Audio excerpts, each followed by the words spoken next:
여러분의 소원, 그리고 제 소원, 그리고 하나님의 소원, 우리 모두가 알바트로스처럼 비상하는 것입니다. 그렇게 되기를 원하시죠. 그런데 우리 발목을 잡는 게 있습니다. 아무리 바람이 좋고 아무리 건강한 알바트로스라도 그 발을 묶어서 배에다 묶어 놓는다면 날 수 없는 것처럼, 발목 잡힌 새가 날 수 없는 것처럼, 우리가 하나님의 사람으로 멋지게 살고 싶은 소원이 있어도 늘 그것을 발목 잡는 일이 있습니다. 그것을 제가 아주 쉬운 말로 표현하겠습니다. 못난이 자화상입니다. 자화상이란 자기가 자기 자신의 얼굴을 그린 초상화를 말합니다. 많은 성도들은 못난이 자화상을 가지고 있습니다. 나는 못난이, 나는 못난이, 나는 못난이. 내가 보기에도 이렇다면 하나님 보시기에도 나를 못난이로 보실 거다. 심리학적인 용어로 말하면 수치심과 죄책감입니다. 과거에 지었던 죄, 현재 아직도 정리하지 않은 죄, 그리고 미래에 안 지을 거라고 보장할 수 없는 죄 때문에 우리 모두는 수치심과 죄책감에 발목 잡혀 있습니다. 이미 예수 그리스도로 말미암아 하나님의 백성이 된 사실을 믿고도 있고요, 하나님 보고 아버지라고 부르는 지위도 가지고 있지만 우리는 피곤해요. 끊임없이 죄가 우리를 유혹하고요, 끊임없이 우리는 실패합니다. 안 하려고 해도 내 마음의 소원과 상관없이 내 마음은 그렇게 하고 싶지 않은데 내 발은 이미 그리로 가고 있는 내 안에 내면적인 모순과 갈등을 경험하지 않는 사람은 아무도 없습니다. 그럴 때마다 우리는 넘어지고, 그럴 때마다 우리는 실패감에 사로잡힙니다. 그럴 때마다 내 양심이 내 가슴을 뚫어버립니다. 못난아, 너는 하나님의 자녀가 아닌 것 같다. 네가 하나님의 자녀라면 세상에 하나님의 자녀가 안 될 사람이 어디 있겠냐? 그것을 극대화해서 낚시질하는 원수놈이 있습니다. 그 원수 이름은 사탄입니다. 그럴 때마다 사탄은 우리에게 정죄합니다. 못나나 하나님의 백성은 구원은 무슨, 네가 하나님의 백성이면 나도 하나님 백성이겠다. 그렇게 모든 사람들이 쉽게 구원을 받으면 이 세상이 천당되게, 마귀의 정죄, 이 정죄가 우리의 마음을 뚫어버리면 우리는 그때부터 못난이 자화상을 또 확인합니다. 역시 나는 안 돼. 혹시 장로님이나 목사님은 될 것 같은데 나는 해봤는데 안 되더라고. 작심삼일이 지금 벌써 몇 년인지 모르고 아침에 한 결심이 저녁에 뒤집은 일은 수도 없이 많지. 끊임없이 내 속에서 두 자아가 싸우는데 나는 대부분 실패하는 것 같아. 이런 생각을 하게 되지요. 정죄란 말은 법정 용어입니다. 너는 유죄다, 너는 죄인이다, 이렇게 판결을 받는 것을 정죄라고 말합니다. 사람들이 제일 싫어하는 말, 여러분들이 제일 기분 나빠하는 말, 제가 제일 화나는 말은 나보고 이 죄인, 이 죄인, 이 죄인. 너무 화나요. 이 멍청이 참을 수 있어요. 이 가난뱅이 참을 수 있어요. 무식쟁이 참을 수 있어요. 근데 나보고 죄인이라 그러면 피가 거꾸로서는 마음의 분노와 저항감을 느끼게 됩니다. 그게 우리의 가장 가슴 아픈 현실이기 때문에 그렇습니다. 죄를 지으면 정죄를 받고, 이렇게 마귀가 정죄하면 죄책감과 수치심에 사로잡혀 우리는 이렇게 말합니다. 맞아, 나는 못나니, 나는 죄인이야. 많은 성도들이 당신은 의인입니다 라고 말하는 로마서를 읽을 때 편안하지 않아요. 당신은 죄인입니다 그러면 그렇지, 그건 쉽게 받아요. 이것은 우리 삶에 심각한 영향을 미칩니다. 못 고칠 질병에 걸리면 많은 사람들은 초등학교 때부터 지은 죄를 다시 끄집어 올립니다. 하수구를 휘젓듯 내 삶 참 밑에 깔려있던 죄부터 다 끄집어 올립니다. 그리고 그 중에 큰 게 하나 걸리면 내가 지금 그 벌을 받는구나. 중3 때 지은 죄를 여태까지 꽁하게 숨겨뒀다가 이 나이에 보복하시는 하나님은 진짜 못됐다. 그래서 하나님께 미움이 생깁니다. 하나님이 서운합니다. 따지고 보자면 나만큼 성실하게 산 사람이 어디 있어? 내가 사람을 죽이기를 했나? 다른 남편과 잠을 잔 적이 있나? 내가 은행을 턴 적이 있나? 내가 뭐 그냥 소소한 죄는 뭐 지었다고 쳐도 내가 뭔 그렇게 큰 죄를 지었다고. 김정은도 안 걸리는 죄에 걸려가지고 병에 걸려서 내가 이 고생을 하는가?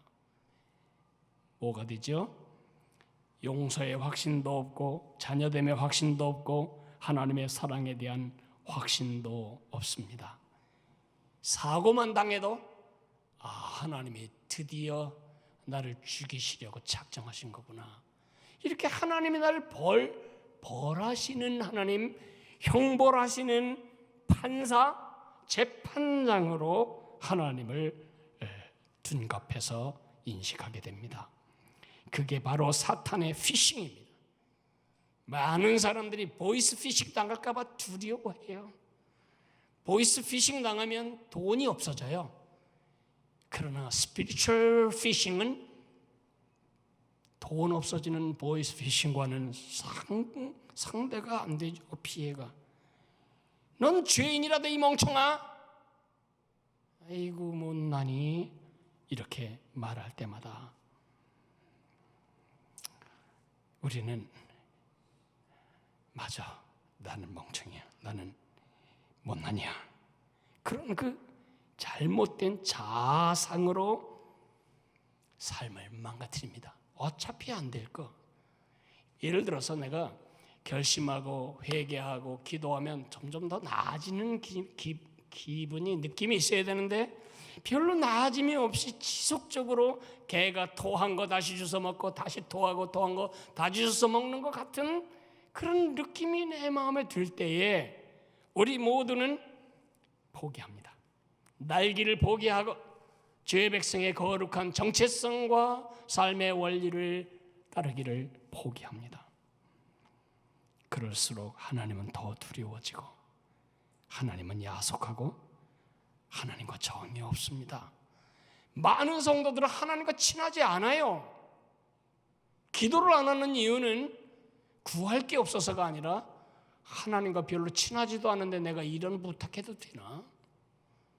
하나님하고 친한 사람은 좋겠다.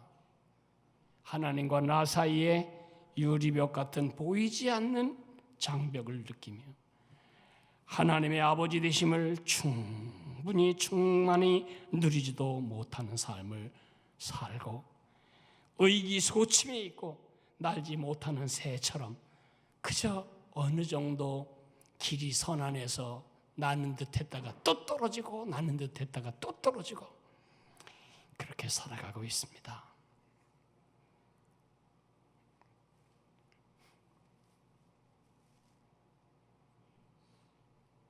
목사님, 지금 그거 제 얘기인데요. 제가 그렇게 살아오고 있는데요. 그런 생각이 드신다면 웰컴, 잘 오신 겁니다. 저도 신앙생활하는 중에 얼마나 많은 초창기에 이런 시행착오를 하며 살아왔는지 모릅니다. 하나님, 우리 하나님도 그렇게 말씀하실까요? 에이그 못나니 그렇게 보실까요? 저걸 언제 내가 한번 그냥 단단히 버르장머리를 고쳐놓겠다.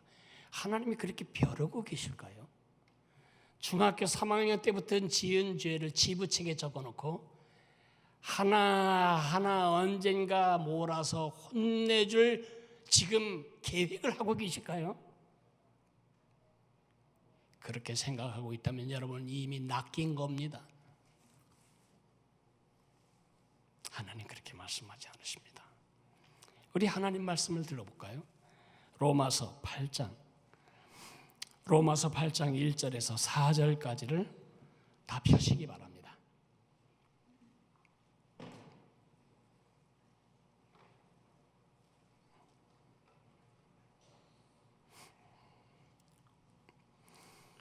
로마서 8장은 우리의 독립선언서입니다.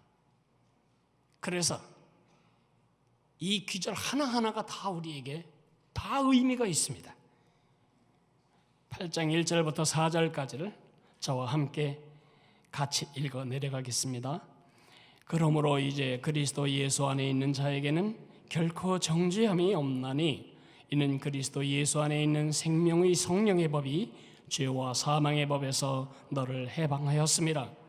율법이 육신으로 말미암아 연약하여 할 수 없는 그것을 하나님은 하시나니 곧 죄로 말미암아 자기 아들을 죄 있는 육신의 모양으로 보내어 육신의 죄를 정하사 육신을 따르지 않고 그 영을 따라 행하는 우리에게 율법의 요구가 이루어지게 하려 하심이니라. 아멘.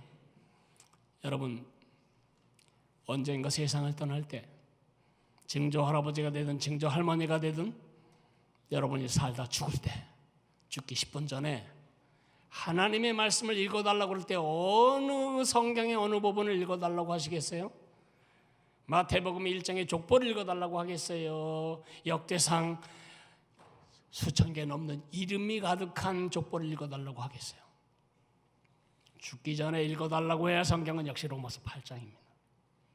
로마서 8장은 성경 전체가 가락지라면 로마서가 성경 전체의 반지, 전체 가장 중요하고 우리 성도들의 삶에 결정적인 교훈을 주는 로마서가 반지라면 로마서 8장은 그 반지의 가장 빛나는 부분이다. 이런 말들을 하지요.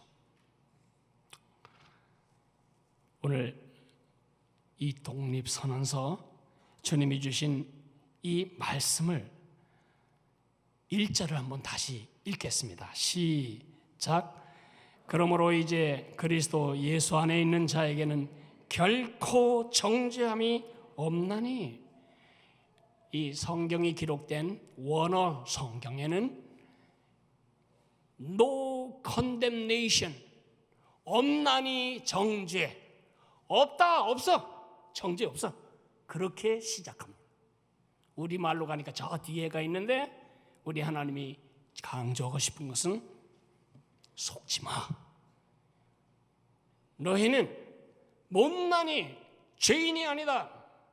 나는 너희를 그렇게 보지도 않고 그렇게 판단하지도 않는다.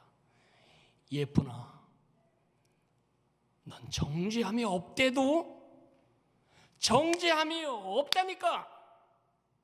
정죄함이 없어. 그렇게 우리에게 믿지 못하는 우리에게 호소하시는 겁니다.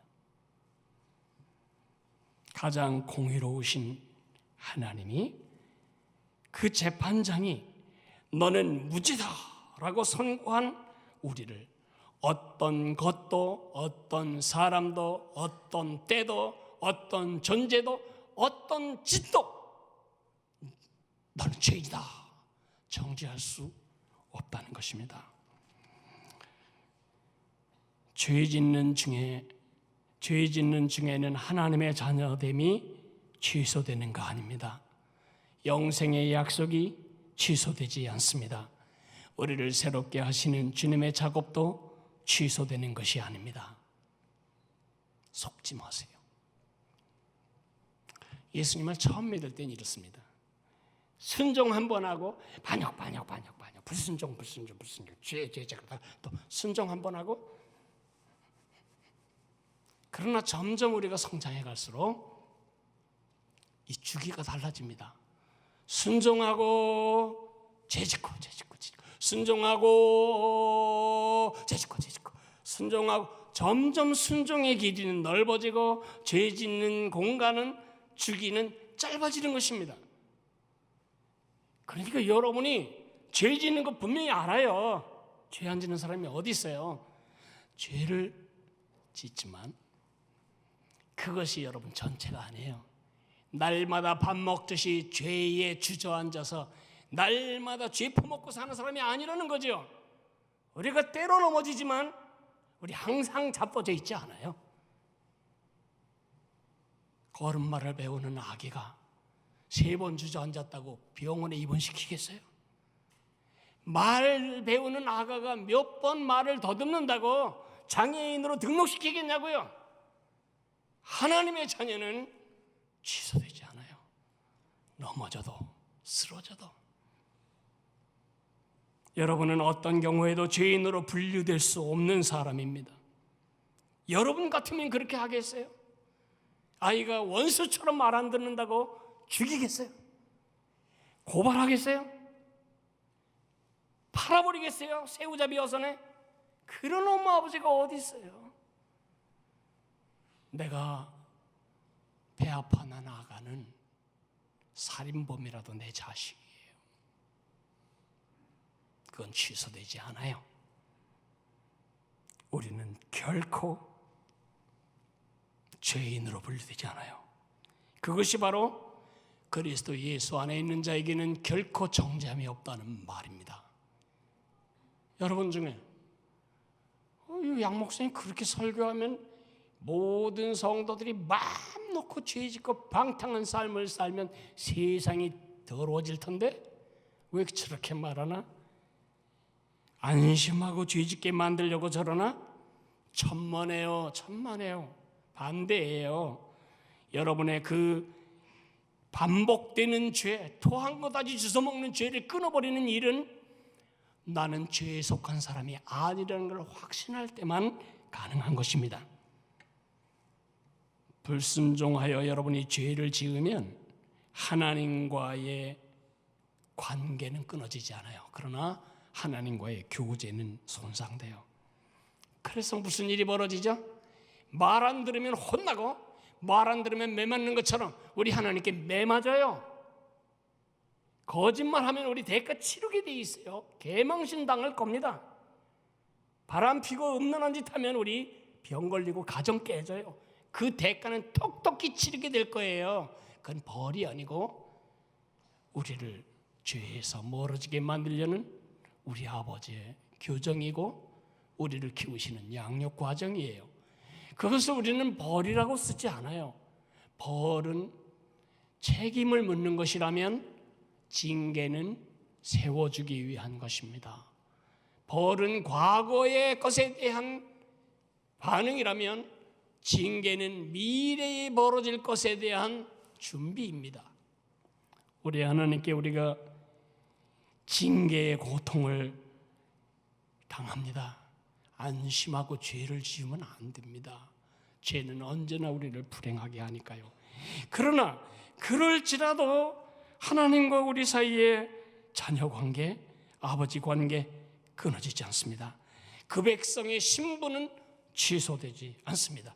어떤 경우에도 우리가 범죄자로 분류되는 일은 없습니다.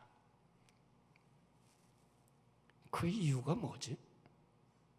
너무 황당하잖아요. 죄를 짓고 있는데 지금 죄가 아직 해결도 안 됐는데, 그리고 앞으로 죄 안 짓는다는 각서도 없고 결단도 없는데, 결단해도 안 지을 거란 보장도 없는데 우리 보고 예쁘나? 너는 죄인이 아니야. 넌 내 자녀야. 그렇게 부르는 근거가 뭐냐고요?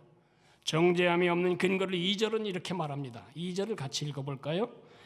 이는 그리스도 예수 안에 있는 생명의 성령의 법이 죄와 사망의 법에서 너를 해방하였습니다.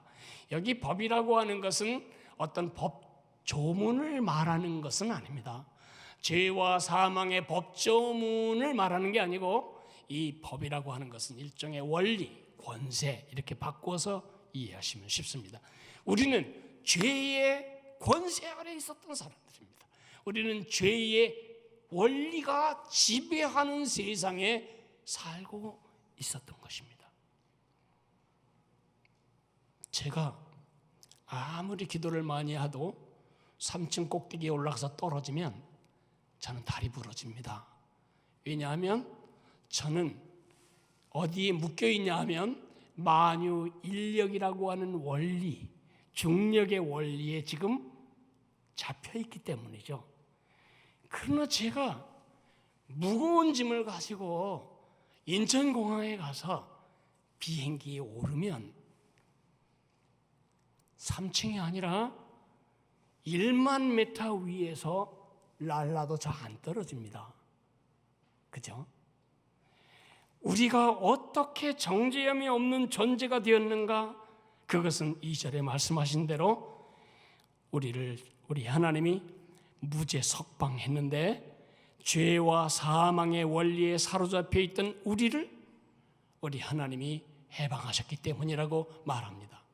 속박하거나 가두었던 것을 풀어넣어 자유케 하는 것을 해방이라고 말합니다. 저기 지금 흉측한 쇠붙이가 있는데 수갑입니다. 여러분 중에 이거 차보신 적이 있으신가요? 제 교구함에도 이게 있긴 있는데 되게 기분이 나빠요. 저걸 찰 때 우리는 정죄받는 것입니다. 넌 죄인이다. 우리는 언제 이렇게 수갑을 차게 되었죠?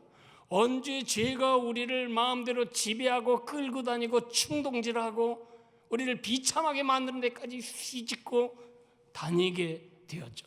우리가 언제 낚이게 되었죠? 그게 바로 창세기 3장 에덴 동산의 사건입니다. 많은 성도들은 창세기 3장에 인류의 조상 아담과 하와가 타락한 이야기를 옛날 고대의 우화처럼 믿는데 아닙니다. 현실의 사건입니다. 그것 때문에 지금 여러분이 죄에서 떠나지 못하는 것입니다.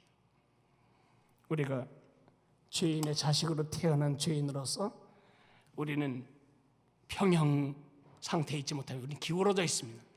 여건만 되면 우리는 쏟아질 준비가 되어 있는 컵과 같습니다. 그런 우리 죄의 지배 아래서 죄의 폭력 앞에서 안 지으려고 해도 출렁이기만 하면 쏟아지는 물처럼 죄가 자연스럽게 쏟아져 나오는 그 원리, 죄의 권세와 원리 속에 살던 우리를 생명의 성령의 능력이, 성령님의 능력이 우리를 해방하셨다고 말씀하고 있습니다. 이것은 점진적인 해방이 아닙니다. 언젠가는 좋아지겠지?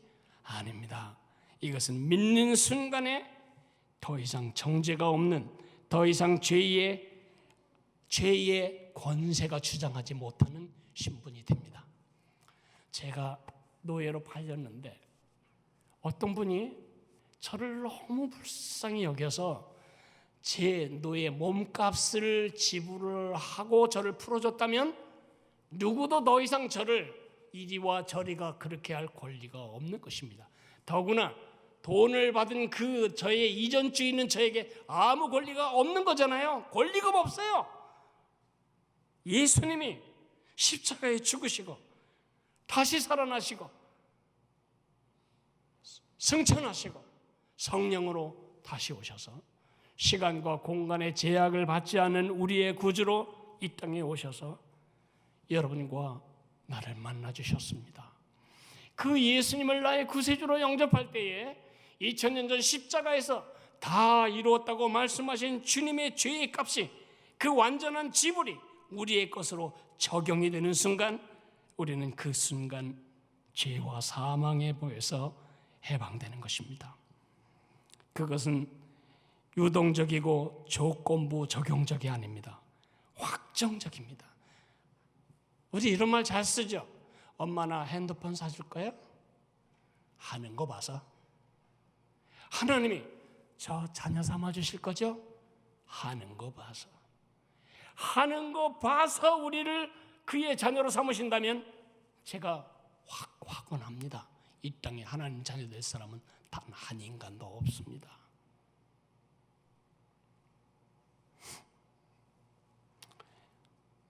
이렇게 그러므로 이제 그리스도 예수 안에 있는 자에게는 결코 정죄함이 없나니 이는 그리스도 예수 안에 있는 생명의 성령의 법이 원리가 권세가 죄와 사망의 원리와 권세에서 너희를 해방하였습니다.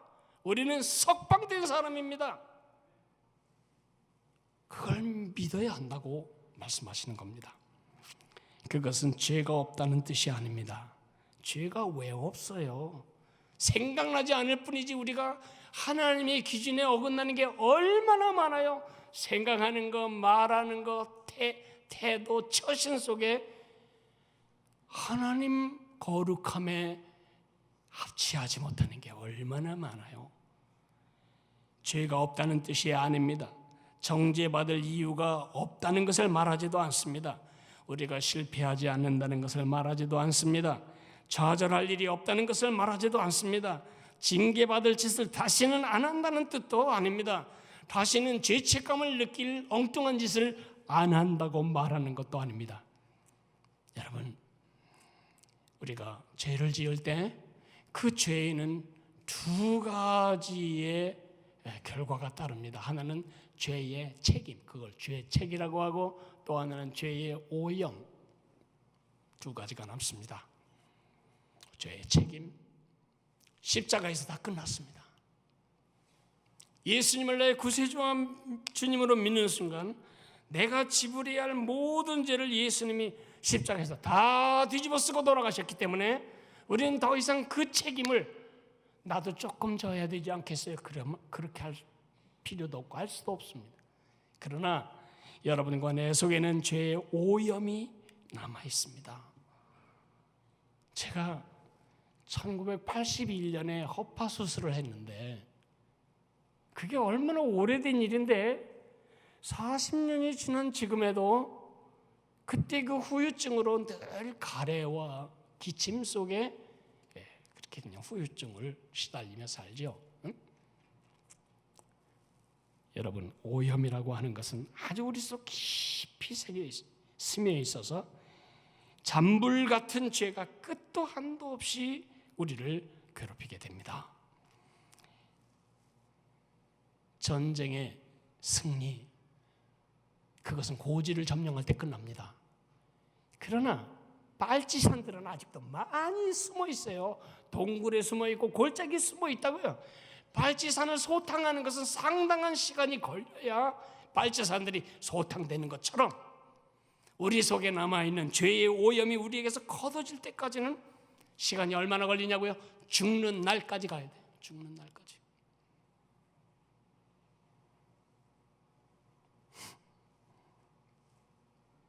제롬이라고 하는 성경학자가 있는데 제롬은 그리스어로 된 성경을 라틴 말로 번역함으로써 영어 성경과 헬라어 성경 사이에 다리를 놓은 아주 위대한 신학자입니다.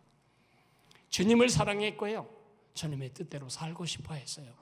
말씀에 온 생애를 다 걸었지만은 늘 그 마음에 떠나지 않는 로마 뒷골목의 아가씨들 생각이 있었어요.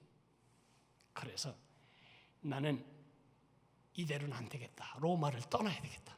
그래서 광야로 들어갑니다. 광야에서 낮에는 전과를 피하고 밤에는 맹수들의 두려움에 떨며 금식하고 자기를 복종시키겠다고 그러면 죄를 짓지 않을 것 같아서 몸은 수척하고 몸은 상당한 거리를 로마에서 떨어져 왔는데 마음속에는 여전히 로마의 뒷골목이 늘 선명하게 새겨지고 거기에 유혹하는 로마의 젊은 아가씨들이 그를 불러대는 것입니다.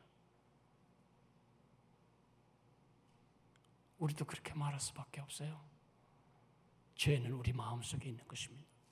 그 죄의 잔불. 그러나 여러분, 더 이상 우리는 죄가 지배하지 않습니다. 우리는 죄의 지배를 받지 않습니다. 우리는 죄인으로 분류되지도 않고 정죄되지도 않을 것입니다. 어떻게 그런 일이 가능하지? 실제 죄가 있는데 나보고 죄인이 아니라면 그럼 난 뭐야? 어떻게 우리가 정죄함이 없는 인생이 되었는지 3절과 4절이 이야기해 줍니다. 같이 읽어볼까요? 3절 4절입니다.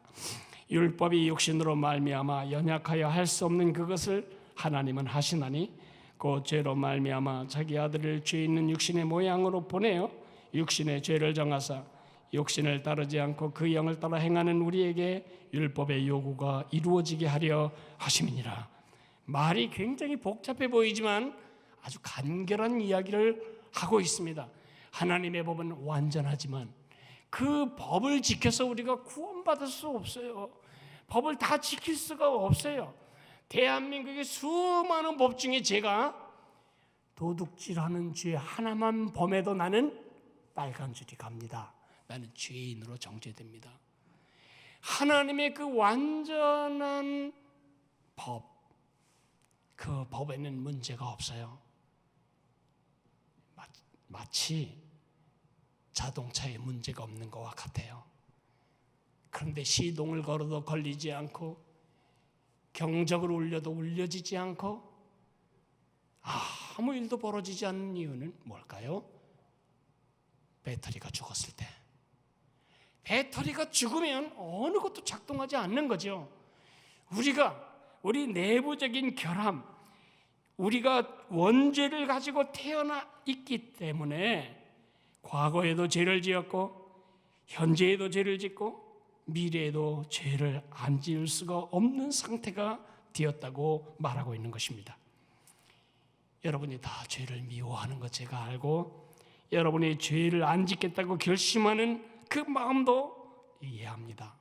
그런데도 죄를 떠나지 못하고 버리지 못하는 이유는 말씀드린 것처럼 아담의 그 원죄가 우리 속에 오염으로 여전히 남아있기 때문입니다.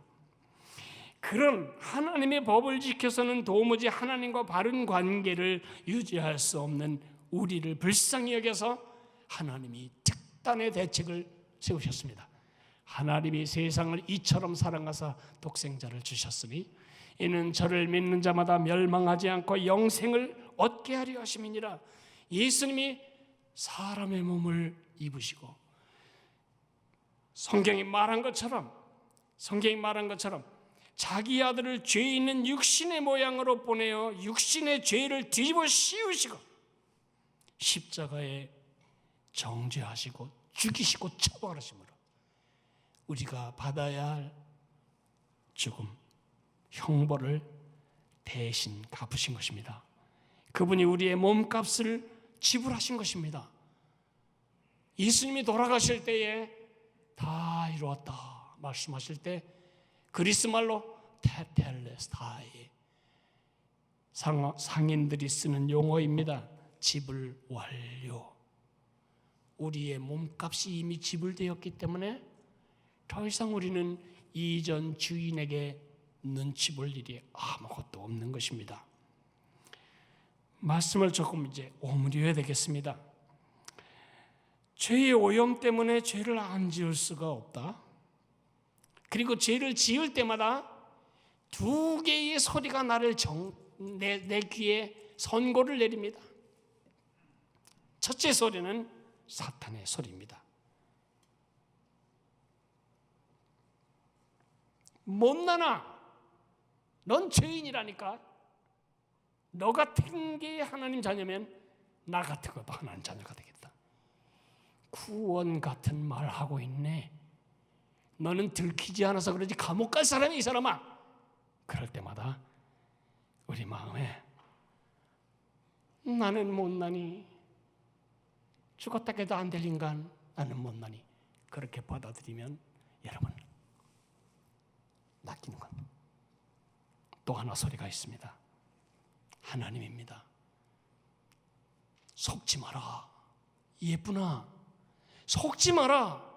누구도 어떤 것도 어떤 행위도 너희를 정죄할 수가 없다.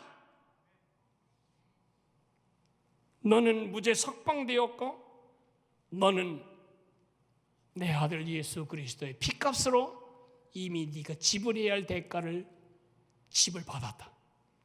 너는 내 딸이며 내 아들이다. 누구를 믿으시겠습니까? 누구 말을 들으시겠습니까? 사탄입니까? 하나님입니까?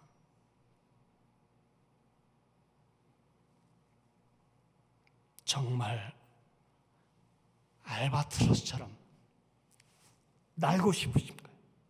날고 싶다면 두 가지를 고쳐야 합니다. 하나는 주민등록을 바꿔야 합니다. 오늘 제가 여러 가지 행복한 말씀을 드렸고 앞으로 10주간 동안 정말 크리스천의 행복한 삶을 내가 이야기할 텐데 한 단어, 한 글자도 해당이 안 될 사람들이 있습니다. 그리스도 밖에 있는 사람입니다. 오늘 주께서 말씀하시기를 그러므로 이제 그리스도 예수 안에 있는 자에게는 결코 정죄함이 없나니 그랬습니다.